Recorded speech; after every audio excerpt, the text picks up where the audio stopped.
Friends सकाळର ଜଳଖିଆ ପାଇଁ ନୂଆ ଷ୍ଟାଇଲରେ ତିଆରି କରନ୍ତୁ। କମ୍ ପରିଶ୍ରମରେ କମ୍ ସାମାନରେ ଏବଂ କମ୍ ସମୟରେ ସୁପର ଟେଷ୍ଟି ଜଳଖିଆ ଯାହାକୁ ପିଲାଠୁ ବଡ଼ ଯାଏଁ ସମସ୍ତେ ଖାଇବା ପାଇଁ ପସନ୍ଦ କରିବେ। ସବୁଦିନେ ସେଇ ପୁରୁଣା ଜଳଖିଆକୁ ସ୍କିପ୍ କରନ୍ତୁ ଆଉ ଟ୍ରାଏ କରନ୍ତୁ ବେସନରେ ଏଇଭଳି ନୂଆ ଏବଂ ସ୍ୱାଦିଷ୍ଟ ଜଳଖିଆ। এই ଜଳଖିଆକୁ ବନେଇବା ବହୁତ ସହଜ ହେଇଥାଏ ଆଉ ଖାଇବା ପାଇଁ ବି ବହୁତ ହି ମଜେଦାର ଲାଗିଥାଏ। ତ ଚାଲନ୍ତୁ ବନେଇବା ଷ୍ଟାର୍ଟ କରିବା। Hi everyone, welcome to Radha's kitchen.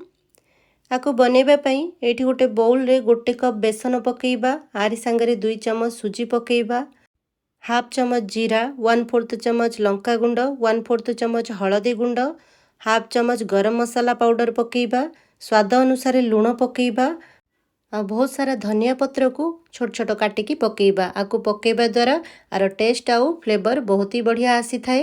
तो आपण जरूर पकेइबे। भल से मिक्स करि नबा। एठी गोटे कप पानी नेइछि, अल्प अल्प पानी देकी आर गोटे बेटर तैयारी करिबा। बेटर को बेसी गाढ़ा करिबेनी किंबा बेसी पतला करिबेनी, मीडियम रखिबे।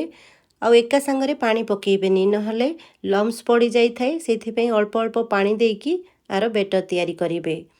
फ्रेंड्स आपण चाहिले सुजी जगह रे चाउलर अट्टा भी पकेइ पारिबे 2 चम्मच, ताहले हमर नास्ता हल्का क्रिस्पी हेइ थाए और टेस्टी भी लागि थाए।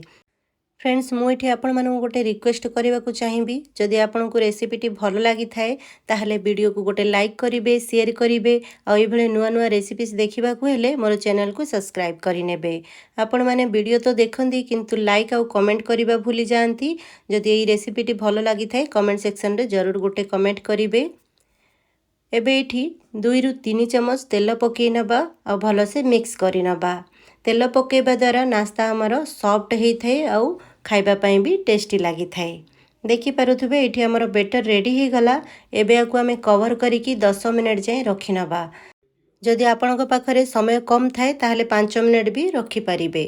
10 मिनिट हेइ सल्ला परे आर कवर बाहर करिबा और एथिरे हाफ कप छोट कटाइथिबा पियाज पकेइबा और गोटे मीडियम साइज रा आलू को चोपा बाहर करी ग्रेट करी नबा। पतला वाला जो ग्रेटर थाए सेथिरे मु ग्रेट करी नेइथिली और 2 थर भल से धोई सारला परे एथिरे ऐड करिबा। भल से मिक्स करी नबा। आलू जदि न पकेइबा को चाहंती ताहले आलू को स्किप भी करि पारिबे।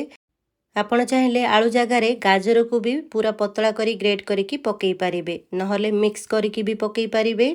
बेटर हमर रेडी हे गला। एबे एथिरे 1/4 चम्मच पकेइबा खाइबा सोडा आउ 3 चम्मच पानी पकेइबा। भल से मिक्स करि नबा।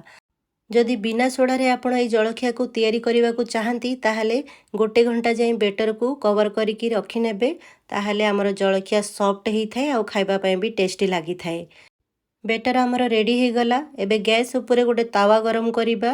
आकु हल्का सा तेल रे ग्रीस करि नबा। बेसी तेल पकेइबानी, कम तेल रे मु एठी ए नास्ता को तैयारी करूची, सेति पे अल्प तेल ग्रीस करि नबा। आ गोटे गोटे चम्मच एथिरे हमें बेटर पकेइबा। गैस रो फ्लेम को लो टू मीडियम रे रखिकी ए नास्ता को तैयारी करिबा।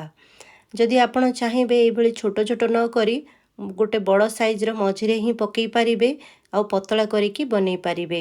मु एठी छोट छोट तैयारी करिछि काहेकि ना पिला माने ए भली जलखिया खाइबा पई बहुत पसंद करि थांती। एबे आकु कवर करिकी गोटे मिनिट जाई छाडी नबा। तापरे कवर बाहर करिकी एथिरे अल्प अल्प तेल ग्रीस कर नबा। ऊपर अल्प ड्राई ही जाइछि, एथिरे अल्प तेल ग्रीस करि नबा।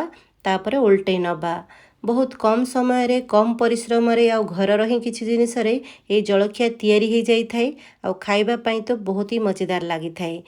पिला मानक टिफिन बॉक्स रे ए भली जलखिया तैयारी करी आपण देई परिबे। पिला माने बहुत पसंद करि थांती आ सकाळर जल्दबाजी रे ए भली जलखिया आपण फटाफट से तैयारी करि पारिबे। तो फ्रेंड्स यही भली बेसनर जलखिया आपण गोटे थर घरे जरूर बनातु, खातु आ केमिति लागिला कमेंट सेक्शन रे लिखिकी जणाइबा को जमारू भी भूलिबेनी। एठी हमर जलखिया गोटे साइड रे गोल्डन ब्राउन कलर आसी गलानी। आकु उल्टे नबा। तापरे अल्प टिके तेल आ ऊपरे छिंची नबा। कम तेल रे ए जलखिया को आमे तैयारी करिबा, बहुत स्वादिया लागि थाए। आ जदि आपण चाहिबे आकु डीप फ्राई भी करि परिबे, माने ए भली पिठा टाइप रो न तैयारी करी बरा टाइप रो न तैयारी करी तेल रे डायरेक्ट फ्राई भी करि परिबे। किंतु एई भली जलखिया खाइबा पई बहुत ही मजेदार लागि थाए। देखि पारुथबे आ गोटे साइड रो भी एई भली गोल्डन ब्राउन कलर आसी गलानी। एई भली 2-3 थर उल्टै सारला परे हमर जलखिया रेडी हे जिवो।